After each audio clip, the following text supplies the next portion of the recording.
El lenguaje de la moda ha sido y es universal. Prueba de ello es la exhibición de Culture Chanel que abrió sus puertas los primeros días de noviembre en Beijing, cobijada por el Museo Nacional de Arte de China. Los temas que revelan los códigos y elementos alrededor de Chanel son 5: origen, abstracción, invisibilidad, libertad e imaginación.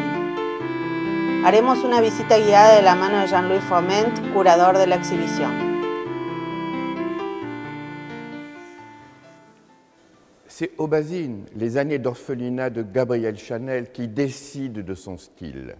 Austérité des lieux, austérité, rigueur des règles cisterciennes, austérité évidemment des vêtements sacerdotaux, vêtements des orphelines, la célèbre petite robe noire née de l'uniforme des orphelines avec les parements blancs. Donc tout est dit à Aubazine.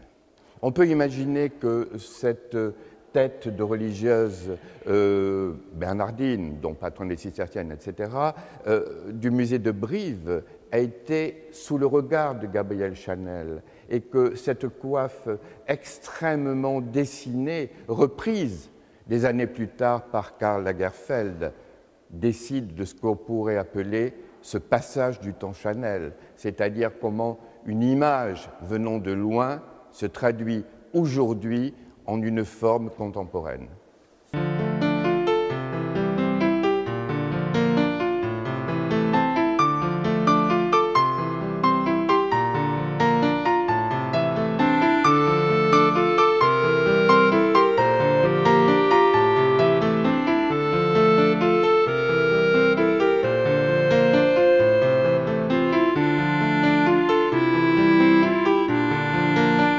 La rencontre Chanel et Mondrian est une rencontre d'époque, c'est-à-dire une même époque peut, à ce moment-là, sécréter, fabriquer un univers esthétique. Il y a comme ça un jeu de l'air du temps qui décide de formes, qui décide de mots, de langage, de couleurs, de gestes qui appartiennent à une même époque.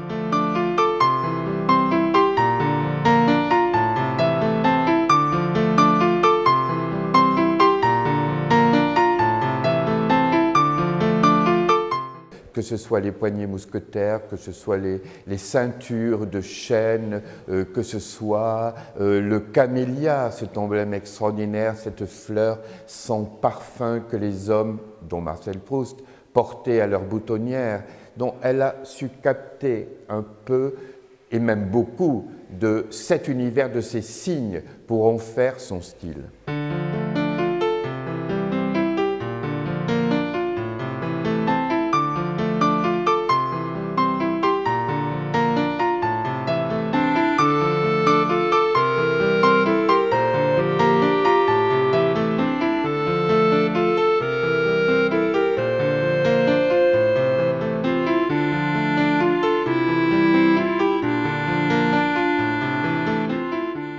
香奈儿本人对自由或者是创意或者是艺术这样子东西，他的那种去追求，对我来讲触动比较大。放映厅那边过来的，我觉得还是印象比较深刻的，可以看到这个品牌整个的一个发展的过程，而且其实一个香水赋予了它很多的内容。